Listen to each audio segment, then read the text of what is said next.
ബിസ്മില്ലാ വൽഹംദുലില്ലാ വസ്സലാത്തു വസ്സലാമു അലാ അഷ്റഫി റസൂലില്ലാ വൽ ആലി കുല്ലിൻ വസ്സഹാബ അജ്മഈൻ അമ്മാ ബഅദ്.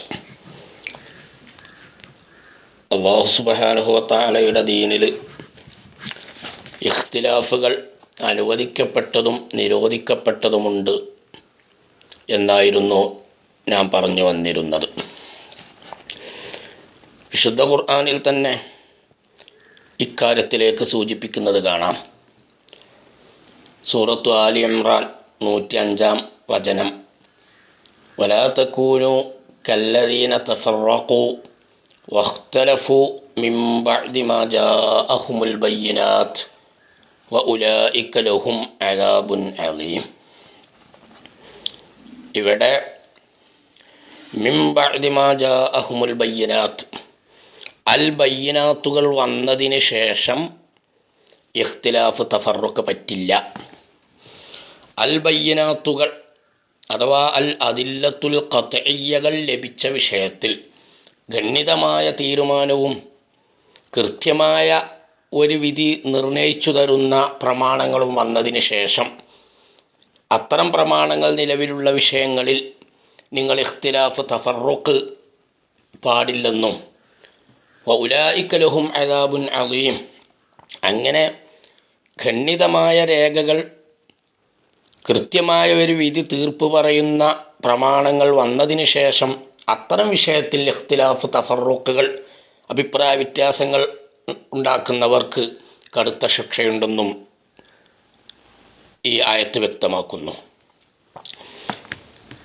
അപ്പോൾ അൽ ബയ്യിനാത്ത് അഥവാ അൽ അദില്ലത്തുൽ ഖത്ഇയ്യ വന്ന വിഷയങ്ങളിൽ ഇഖ്തിലാഫ് പറ്റില്ലെന്നും, അതേസമയം അൽ അദില്ലത്തുൽ ഖത്ഇയ്യ ഇല്ലാത്ത വിഷയങ്ങളിൽ കൃത്യമായ ഒരു വിധി അളന്നു മുറിച്ചുകൊണ്ട് ശാരി അറിയിച്ചു തന്നിട്ടില്ലാത്ത വിഷയങ്ങളിൽ അഥവാ അൽ അദില്ലത്തുൽ ദന്നിയ്യ പല രൂപങ്ങളിലും വ്യാഖ്യാനിക്കാനും ഉള്ള അവസരം ശാരി ബാക്കി വെച്ച് തന്നിട്ടുള്ള വിഷയങ്ങളിൽ ഇഖ്തിലാഫിന് വിരോധമില്ലെന്നും ഈ ആയത്ത് സൂചിപ്പിക്കുന്നുണ്ട്. കഴിഞ്ഞ ക്ലാസ്സിൽ ഇഖ്തിലാഫിനെ കുറിച്ച് അൽ ഇഖ്തിലാഫു വജിഹാനി അല്ലെങ്കിൽ വൽ ഇഖ്തിലാഫു മിൻ വജിഹൈനി എന്ന് ഇമാം ഷാഫി റളിയല്ലാഹു അൻഹു കിതാബുൽ റിസാലയിൽ പറഞ്ഞ ഇബാറത്ത് ഞാൻ വായിച്ചിരുന്നു. ആ ഇബാറത്തിൻ്റെ തുടർച്ചയിൽ തന്നെ ഇമാം ഷാഫിഈ റളിയല്ലാഹു അൻഹു ഈ ആയത്ത് ഉദ്ധരിക്കുന്നുണ്ട്. അള്ളാഹുവിൻ്റെ ദീനിൽ ഇഖ്തിലാഫ് അനുവദനീയമായതും ഇഖ്തിലാഫ് നിഷിദ്ധമായതുമുണ്ടെന്നും ഖണ്ഡിതമായ രേഖകളുള്ള വിഷയത്തിൽ ഇഖ്തിലാഫ് പറ്റില്ലെന്നും മറ്റു വിഷയങ്ങളിൽ ഇഖ്തിലാഫ് പറ്റുമെന്നും പറഞ്ഞപ്പോൾ ഇക്കാര്യം വ്യക്തമാക്കുന്ന ദലീൽ ഏതാണ്, ഇക്കാര്യം വ്യക്തമാക്കുന്ന രേഖയുണ്ടോ എന്ന ചോദ്യത്തിന് ഇമാമുന ഷാഫിഈ റളിയല്ലാഹു അൻഹു തന്നെ ഈ ആയത്ത് കിതാബ് റിസാലയിൽ എടുത്തുദ്ധരിച്ചിട്ടുണ്ട്. ഈ ആയത്തിൻ്റെ വ്യാഖ്യാനത്തിൽ ഇമാം ഖാദിൽ ബൈളാവി റളിയല്ലാഹു അൻഹു വിശദീകരിക്കുന്നത് കാണാം. വൽ അദ്ഹറു അന്ന നഹിയ ഫീഹി മഖ്സൂസുൻ ബിത്തഫറുഖി ഫിൽ ഉസൂലി ദൂനൽ ഫുറൂഇ വലാ തകൂനു കല്ലദീന തഫറഖു വഖ്തലഫു മിൻ ബഅദി മാ ജാഅഹുമുൽ ബയ്യിനാത്ത് എന്ന ആയത്തിൽ നിരോധിക്കപ്പെടുന്ന തഫറുഖ്, നിരോധിക്കപ്പെടുന്ന അഭിപ്രായ വ്യത്യാസങ്ങൾ, അത് മഖ്സൂസും ബിത്തഫറുഖ് ഫിൽ ഉസൂൽ അന്ന നഹിയ ഫീഹി മഖ്സൂസും ബിത്തഫറുഖ് ഫിൽ ഉസൂൽ, അടിസ്ഥാനപരമായ കാര്യങ്ങളിലുള്ള ഇഖ്തിലാഫാണ് ഈ ആയത്തിൽ നിരോധിക്കപ്പെടുന്നതെന്നും ദൂനൽ ഫുറൂഇ കർമ്മപരമായ കാര്യങ്ങളിലുള്ള ഇഖ്തിലാഫ് ഈ ആയത്തിൻ്റെ നിരോധനത്തിൽ ഉൾപ്പെടുന്നില്ലെന്നും ഇമാം ഖാദിൽ ബൈളാവി റളിയല്ലാഹു അൻഹു വിശദീകരിച്ചിട്ടുണ്ട്.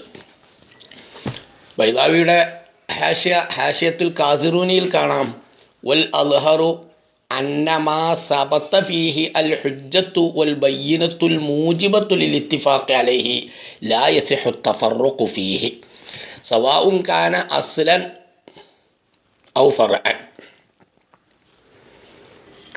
വിശ്വാസപരമായ കാര്യങ്ങളായാലും കർമ്മപരമായ കാര്യമാണെങ്കിൽ പോലും ഇഖ്തിലാഫ് പറ്റാത്ത വിധം, രണ്ടഭിപ്രായം സ്വീകാര്യമല്ലാത്ത വിധം നിർബന്ധമായും ഒരേ ഹുക്മിൽ തന്നെ എല്ലാവരും ഇത്തിഫാഖാവണമെന്നറിയിക്കുന്ന പ്രമാണങ്ങളുള്ള വിഷയത്തിൽ ഇവിടെ വ്യത്യസ്ത അഭിപ്രായം, വ്യത്യസ്ത വ്യാഖ്യാനങ്ങൾ സ്വീകാര്യമല്ലെന്ന് കൃത്യമായി പറയുന്ന രൂപത്തിൽ ഇവിഷയത്തിൽ ഒരൊറ്റ ഹുക്മ് മാത്രമേ ഉള്ളൂ എന്ന് ഗണ്യതമായി തീർപ്പ് പറയുന്ന പ്രമാണങ്ങളുള്ള വിഷയത്തിൽ ഇഖ്തിലാഫ് പറ്റില്ല. അതാണ് വലാ തകൂനു കല്ലദീന തഫറഖു വഖ്തലഫു മിൻ ബഅദി മാ ജാഅഹുമുൽ ബയ്യിനാത്ത് എന്ന് പറഞ്ഞത്. അതേസമയം വഅമ്മാ ഇഖ്തിലാഫുൽ മുജ്തഹിദീന ഫലൈസ മിമ്മാ സബത ഫീഹിൽ ഹുജ്ജത്തുൽ മദ്കൂറ. കർമ്മപരമായ വിഷയങ്ങളിൽ ഫിഖ്ഹി മദ്ഹബുകളിൽ അയിമ്മത്തുകളുടെ വ്യത്യസ്ത അഭിപ്രായങ്ങൾ അത് ഗണ്യതമായ രേഖയുള്ള വിഷയങ്ങളിലല്ല. അവിടെ പല വ്യാഖ്യാനങ്ങൾ പറ്റില്ലെന്ന് അതില്ലത്ത് പ്രമാണങ്ങൾ അറിയിക്കുന്ന വിഷയങ്ങളിലല്ല. അവിടെ പല വ്യാഖ്യാനങ്ങൾ സ്വീകാര്യമാണെന്ന പ്രമാണങ്ങൾ അറിയിക്കുന്ന വിഷയത്തിലാണ് എന്ന് ഈ ആയത്ത് വിശദീകരിച്ചു കൊണ്ട് തന്നെ ഹാഷിയത്തുൽ ഖാദിറൂനിയിലും കാണാം.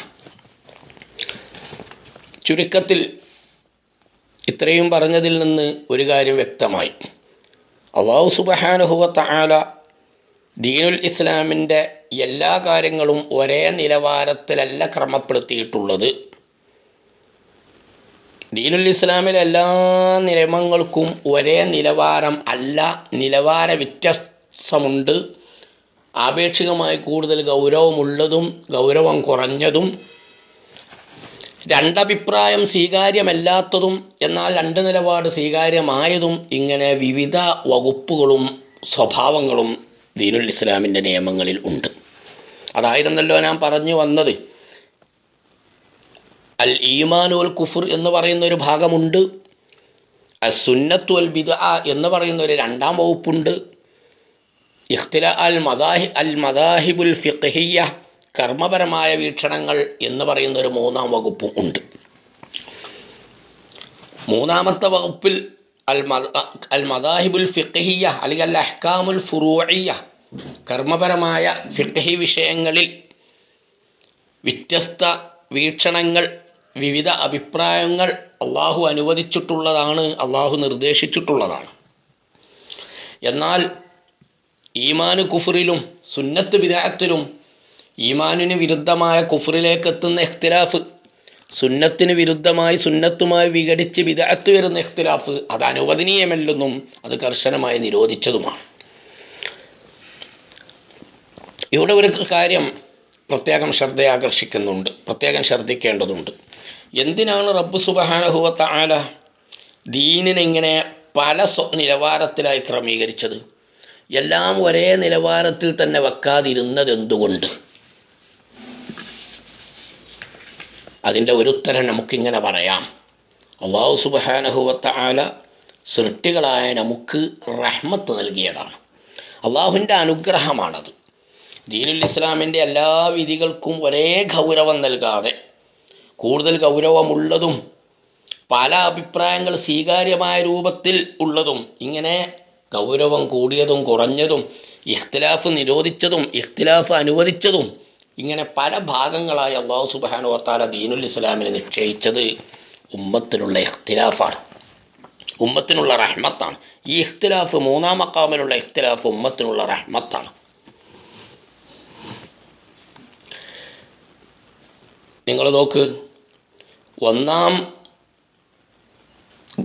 മഖാമിലുള്ള ഈമാനുൽ കുഫ്ർ എന്ന് പറയുന്ന ആ വകുപ്പിലുള്ള അതേ കർശനവും കൃത്യതയും അൽ അഹ്കാമുൽ ഫുറൂഇയ്യ കർമ്മപരമായ കാര്യങ്ങൾ നാം പറഞ്ഞ മൂന്നാം വകുപ്പിലും ഉണ്ടായിരുന്നെങ്കിൽ നമ്മെ സംബന്ധിച്ചിടത്തോളം അത് ഏറെ പ്രയാസം സൃഷ്ടിക്കുമായിരുന്നു. ഈമാന് കുഫറിൻ്റെ ഭാഗത്തിൽ ഒന്ന് ഈമാന്, മറ്റേത് കുഫറാണ്. ഒന്ന് ഖുലൂദും ഫിൽ ജന്നയാണെങ്കിൽ മറ്റേത് ഖുലൂദും ഫിന്നാറാണ്. ഒന്ന് ഇസ്ലാമാണെങ്കിൽ മറ്റേത് ഇസ്ലാമിന് പുറത്താണ്. ഇതേ ഒരു സ്വഭാവം കർമ്മപരമായ കാര്യങ്ങളിലും അള്ളാഹു നിശ്ചയിച്ചിരുന്നുവെങ്കിൽ ലോകാവസാനം വരെ വിവിധ സാഹചര്യങ്ങളിൽ ജീവിക്കുന്ന എല്ലാ മുസ്ലിങ്ങളും എല്ലാ കാലത്തും കർമ്മപരമായ വിഷയങ്ങളിൽ ഒരൊറ്റ രൂപം നിർബന്ധമായും സ്വീകരിക്കണം. അവിടെ അഭിപ്രായ വീക്ഷണങ്ങൾ വരാൻ പറ്റില്ല. അളന്ന് മുറിച്ച് കൃത്യമായി കർശന രൂപത്തിൽ നിർദ്ദേശിക്കപ്പെട്ട ഒരു ഹുക്മ് തന്നെ, ഒരു വിധി തന്നെ എല്ലാ സാഹചര്യങ്ങളിലും എല്ലാ കാലങ്ങളിലും എല്ലാ മുസ്ലിങ്ങളും കർമ്മപരമായ വിഷയത്തിൽ സ്വീകരിക്കണമെന്ന് അള്ളാഹു സുബ്ഹാനഹു വ തആല നിയമം വെച്ചിരുന്നുവെങ്കിൽ, അള്ളാഹു അങ്ങനെ നിയമം വെച്ചാൽ നാം അങ്ങനെ തന്നെ സ്വീകരിക്കേണ്ടി വരുമെന്നത് തീർച്ചയാണ്. പക്ഷേ അങ്ങനെ ഒരു നിയമം റബ്ബ് തആല വെച്ചിരുന്നുവെങ്കിൽ അത് നമുക്ക് ഏറെ പ്രയാസമാകുമായിരുന്നു. വ്യത്യസ്ത സാഹചര്യങ്ങളിൽ വ്യത്യസ്ത കാലങ്ങളിൽ ജീവിക്കുന്ന മുസ്ലിങ്ങൾ ഏത് സാഹചര്യത്തിലായാലും കൃത്യമായ ഒരൊറ്റ വിധിയെ ആ വിഷയത്തിൽ ഇസ്ലാമിലുള്ളൂ, അത് തന്നെ സ്വീകരിക്കണം. അത് സ്വീകരിക്കാതെ അതിൽ നിന്ന് മാറിയാൽ അത് ഇസ്ലാമിൽ നിന്നുള്ള പുറത്തുപോക്കായി വിലയിരുത്തപ്പെടും. അല്ലെങ്കിൽ അത് ഖുലൂദുൻ ഫിന്നാർ, നരകത്തിൽ ശാശ്വതമാവാനുള്ള കാരണമായി നിശ്ചയിക്കപ്പെട്ടു. അല്ലെങ്കിൽ അത് ദുഖൂലുൻ ഫിന്നാർ, നരക ശിക്ഷയ്ക്ക് കാരണമായ രൂപത്തിൽ നിശ്ചയിക്കപ്പെട്ടാൽ നമുക്ക് ഏറെ പ്രയാസമാകുമായിരുന്നു. അർഹമുർ-റാഹിമായ റബ്ബ് തആല അങ്ങനെ സൃഷ്ടികളെ പ്രയാസപ്പെടുത്താൻ അവൻ തീരുമാനിച്ചില്ല. സൃഷ്ടികൾക്ക് അനുഗ്രഹം ചെയ്യുന്നതിൻ്റെ ഭാഗമായി, റഹ്മത്തിൻ്റെ ഭാഗമായി പടച്ച റബ്ബ് തആല കർമ്മപരമായ കാര്യങ്ങളിൽ വിവിധ അഭിപ്രായങ്ങൾ സ്വീകാര്യമാകുന്ന രൂപത്തിലാണ് ദീനുൽ ഇസ്ലാമിനെ നിർദ്ദേശിച്ചിട്ടുള്ളത്, ദീനുൽ ഇസ്ലാമിനെ നിശ്ചയിച്ചിട്ടുള്ളത്. ഇഖ്തിലാഫു ഉമ്മത്തി റഹ്മ, പ്രസിദ്ധമായ ഒരു ഹദീസ് വചനമാണല്ലോ അത്. എൻ്റെ ഉമ്മത്തിൻ്റെ ഇഖ്തിലാഫ് റഹ്മ, അനുഗ്രഹമാണ്. ഉമ്മത്തുകൾക്കിടയിൽ വരുന്ന ഭിന്ന വീക്ഷണങ്ങൾ, ഉമ്മത്തുകൾക്കിടയിൽ ഉണ്ടാകുന്ന, ഉമ്മത്തുകളിലെ ഇമാമുകൾക്കിടയിൽ സംഭവിക്കുന്ന അഭിപ്രായ വ്യത്യാസങ്ങൾ, വൈവിധ്യങ്ങൾ ഈ ഉമ്മത്തിന് അനുഗ്രഹമാണെന്ന് മുഹമ്മദ് റസൂലുള്ളാഹി സ്വല്ലല്ലാഹു അലൈഹി വസല്ലമയിൽ നിന്ന് ഉദ്ധരിക്കപ്പെട്ടു.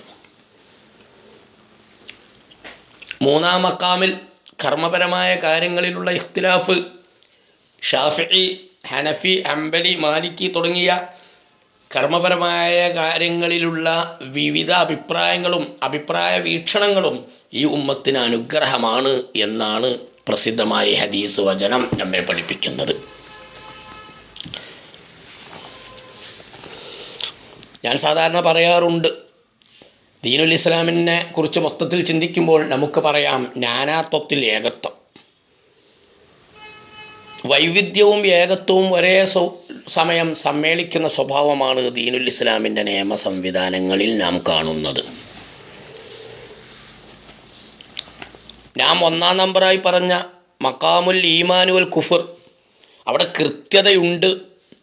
ഒന്ന് ഈമാൻ ആണെങ്കിൽ അതിൽ നിന്ന് പുറത്തു പോയാൽ അത് ഈമാൻ അല്ല, ഇസ്ലാം അല്ല, അവിടെ കൃത്യതയുണ്ട്. രണ്ടാം മഖാമായ മഖാമു സുന്നത്തി വൽ ബിദ്അത്തിലും മറ്റൊരർത്ഥത്തിൽ കൃത്യതയുണ്ട്. അതിൽ നിന്ന് മാറിപ്പോയാൽ നരകശിക്ഷയ്ക്ക് കാരണമാണ്. അപ്പോൾ ഒന്നും രണ്ടും മഖാമുകളിൽ ഈമാൻ കുഫറിൻ്റെ വകുപ്പുകളിലും സുന്നത്ത് ബിദ്അത്തിൻ്റെ വകുപ്പുകളിലും കൂടുതൽ കൃത്യതയുണ്ട്, കണിശതയുണ്ട്, ഗൗരവം ഉണ്ട്. മൂന്നാം മഖാമ് അൽ അഹ്കാമുൽ ഫുറൂഇയ്യ, കർമ്മപരമായ കാര്യങ്ങളിൽ അത്ര ഒരു കൃത്യതമില്ല, കർശനമില്ല, ഗൗരവമില്ല. അവിടെ ഇസ്ലാമിൽ തന്നെ വിവിധ രീതികളും വിവിധ അഭിപ്രായങ്ങളും വൈവിധ്യങ്ങളും അനുവദിക്കപ്പെട്ടിട്ടുണ്ട്. ഇപ്പോൾ നമ്മൾ മൊത്തത്തിൽ ഇങ്ങനെ ചിന്തിക്കുമ്പോൾ മുസ്ലിങ്ങളുടെ നിലവാരം നാനാത്വത്തിൽ ഏകത്വമാണ്. മുസ്ലിം ഉമ്മത്ത് ഈമാൻ കുഫറിൻ്റെ വകുപ്പുകളിൽ എല്ലാവരും ഒരേ നിലപാടുകാരും ഒരേ തീരുമാനം അംഗീകരിച്ചവരുമാവണം, എങ്കിലേ മുസ്ലിം ആകൂ. നാം നേരത്തെ പറഞ്ഞ ലറൂരിയായ കാര്യങ്ങളിൽ മുഹമ്മദ് റസൂലുള്ളാഹി സ്വല്ലല്ലാഹു അലൈഹി വസല്ലമ തങ്ങളുടെ അധ്യാപനങ്ങളാണെന്ന് അനിഷേധ്യമായ വിധത്തിൽ അറിയപ്പെടുന്ന കാര്യങ്ങൾ സർവ്വ മുസ്ലിങ്ങളും അംഗീകരിച്ചേ പറ്റൂ. അഥവാ അത്തരം സർവ്വകാര്യങ്ങളും അംഗീകരിക്കുന്നവർ മാത്രമാണ് മുസ്ലിങ്ങൾ. അങ്ങനെ ലറൂരിയാത്തായ കാര്യങ്ങളെല്ലാം അംഗീകരിച്ച മുസ്ലിം ഉമ്മത്ത് കർമ്മപരമായ കാര്യങ്ങളിൽ അവർക്കിടയിൽ അഭിപ്രായ വൈവിധ്യങ്ങൾ ഉണ്ടാവാം, പല രീതികൾ ഉണ്ടാവാം, അതെല്ലാം ഇസ്ലാമാണ്. അപ്പോൾ ലറൂരിയാത്തിലെല്ലാം ഇത്തിഹാദും വഹദത്തുമുള്ള മുസ്ലിങ്ങൾ കർമ്മപരമായ കാര്യങ്ങളിൽ അവർക്കിടയിൽ ഇഖ്തിലാഫുകൾ വരാം, തവസ്സുകൾ വരാം, നാനാത്വത്തിൽ ഏകത്വം. ഇതാണ് ഇസ്ലാമിൻ്റെ സ്വഭാവം. അൽ വഹദത്തു മഅ തവസ്സുഅ് എന്ന് വേണമെങ്കിൽ നമുക്ക് പറയാം. അത്തൗഹീദു വത്തൗസീഅ് ആണ് ഇസ്ലാം. വിശ്വാസപരമായ അടിസ്ഥാനപരമായ കാര്യങ്ങളിൽ കൃത്യമായ രൂപമുണ്ട്, അത് തന്നെ സ്വീകരിക്കണം, എന്നാലേ മുസ്ലിം ആകൂ. കർമ്മപരമായ കാര്യങ്ങളിൽ വൈവിധ്യങ്ങളുണ്ട്, മുസ്ലിങ്ങൾ ആ വൈവിധ്യങ്ങൾ ഉൾക്കൊള്ളുന്നത് വിരോധമില്ല, അത് ഇസ്ലാമിൻ്റെ ഭാഗമാണ്. അപ്പോൾ ഒരേ സമയം വഹ്ദത്തും തവസ്സുഉം ഇസ്ലാമിൽ ഉണ്ട്.